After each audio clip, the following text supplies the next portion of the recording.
नमस्कार, मी स्नेहल चौधरी. आपण पाहत आहात LS मराठी. पाहूयात काही महत्त्वाच्या घडामोडी. मुंबईत पालिका निवडणुकीसाठी रात्री उशिरा इच्छुक माजी नगरसेवकांना उपमुख्यमंत्री एकनाथ शिंदेंकडून AB फॉर्म देण्यात आलेत. यात पहिला AB फॉर्म हा वडाळ्याचे माजी नगरसेवक अमेय घोले यांना देण्यात आलाय. बंडखोरी टाळण्यासाठी शिंदेंनी कुठलीही यादी न काढता इच्छुक उमेदवारांना फॉर्म वाटले.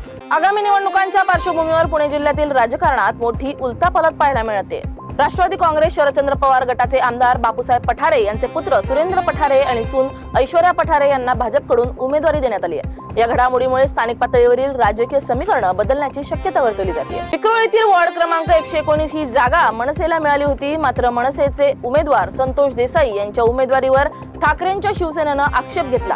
ठाकरेंच्या शिवसेनेनं नाराजी कायम ठेवल्यानं मनसेचे उमेदवार बदलले. बीड जिल्ह्यातील वडवणी येथे बुलढाणा अर्बन बँक बंद होणार असल्याच्या अफवेने मोठी खळबळ उडाली. या अफवेच्या पार्श्वभूमीवर बचत खात्यातील रक्कम काढण्यासाठी तसेच तारण ठेवलेले सोने सोडवून घेण्यासाठी खातेदारांनी बँक शाखेत पहाटेपर्यंत गर्दी केल्याचं पाहायला मिळालंय. अचानक वाढलेल्या गर्दीमुळे परिसरात काही काळ तणावाचं वातावरण निर्माण झालं होतं. बीडच्या पाटोदा तालुक्यातील वैद्यकिन्ही येथील टोल नाक्यावर टोल नाका चालकाकडूनच एका हॉटेल व्यावसायिकाला अमानुष मारहाण करण्यात आली असून मारहाण इतकी जबरदस्त होती की संबंधित व्यावसायिक बेशुद्ध पडेपर्यंत त्यांना मारण्यात आलंय. मिळालेल्या माहितीनुसार टोल नाक्यावर एका प्रवाशाला मारहाण केली जात असल्याचं पाहून हॉटेल व्यावसायिकानं त्याबाबत जाब विचारलाय. मात्र प्रवाशाला मारहाण का करता असा साधा प्रश्न विचारल्यामुळेच टोल नाका चालक आक्रमक झाला आणि त्याने हॉटेल व्यावसायिकावरच हल्ला केलाय. इंदापूरच्या रेडा देवकर बस्तीवर 3 अज्ञात चोरट्यांनी कोयत्याचा धाक दाखवून घरफोडी केल्याची घटना समोर आली आहे. या घरफोडीत सुमारे 5 लाखांहून अधिक किमतीचे सोने चांदीचे दागिने चोरट्यांनी लंपास केले.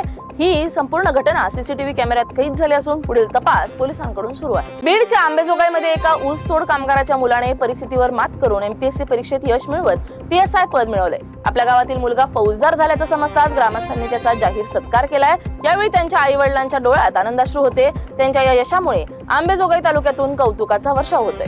हिंगोली जिल्ह्यात आज सकाळी 5:55 सुमारास भूकंपाचा सौम्य धक्का जाणवलाय. या भूकंपाचा परिणाम कळमनुरी तालुक्यातील पांगरा शिंदे परिसरात अधिक प्रमाणात जाणवला असून अचानक झालेल्या धक्क्यामुळे नागरिकांमध्ये भीतीचं वातावरण पसरलंय.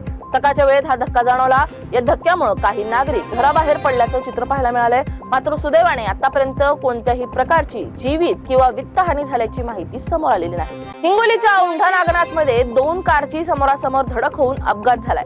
यामध्ये 3 जण जखमी झाले असून त्यांच्यावर रुग्णालयात उपचार सुरू आहेत. सुदैवाने यात कोणतीही जीवितहानी झालेली नाही. वाशिम जिल्ह्यात यंदाच्या खरीप हंगामात करडई पिकाच्या क्षेत्रात मोठी घट झाली आहे. पाण्याच्या उपलब्धतेमुळे शेतकऱ्यांनी गहू, हरभरा आणि चिया पिकाला पसंती दिली आहे. रब्बी हंगामातील कोरडवाहू पिकं म्हणून करडईची ओळख आहे.